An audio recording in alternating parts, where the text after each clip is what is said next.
Во јуни требаше да наполни 38 години, но рутинска ласерска интервенција беше кобна за него. Булент Ибрахим во последните месеци имал проблеми со хемороиди. Пред тоа бил здрав и никогаш не бил во болница за ништо, сведочи неговото семејство, кое е завиено во тага. Во последниот период имал големи болки и побрзал да се оперира. Барал кај кој доктор е поевтина операцијата, за таму да отиде да се излечи. Хирургот од приватната ординација му побарал 750 евра за навидум рутинска интервенција. Во големите приватни клиники тоа чини двојно повеќе. Пред операцијата Ибрахим бил на преглед, не му ја прегледаа ниту крвта, ни кажа неговото семејство. Го оперираа во просторија која не личи на операциона сала.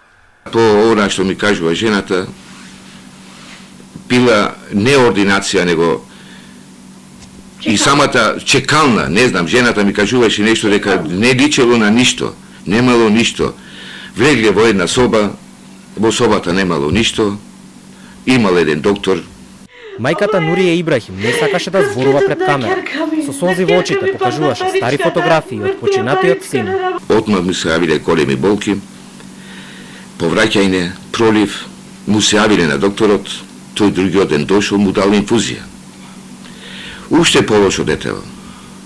Уште полошо, полошо се осеќал. Почнала раката да му црне. Жената го прашала: што е работата, зошто црне раката? Ја држеше раката, викат вака. Кога синот ти кажал дека ќе се оперира, таа дошла во Скопје за да им биде поддршка, нему и на неговата сопруга. Таткото Сулејман Ибрахим бил во домот во Ресен, каде чекал информации за состојбата. Во камера просведочи што се случило со неговиот син во тие кобни денови, од кога се оперирал до кога починал. Непосредно по операцијата имал големи болки. Четвртокот наутро го носат во 8 септември, дете во ненормална состојба. Не можам да се пожалам, и јас тогаш стигнав од Ресен. Не можам да се пожалам од персоналот. Све направија, сите беа во шок.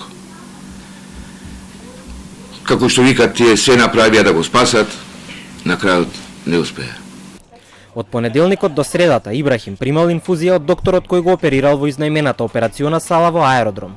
Состојбата се влошувала од минута во минута, па го однеле во болницата 8 септември за да го спасат. Заедно со семејството таму бил присутен и хирургот од приватната ординација. Излегуваше и женава оштра и му кажала: докторе, ми кажа докторите, и ова е од операцијата. Некои крвни, не знам што, како, бромчија нешто прснале од операцијата и му ја затворе крвта.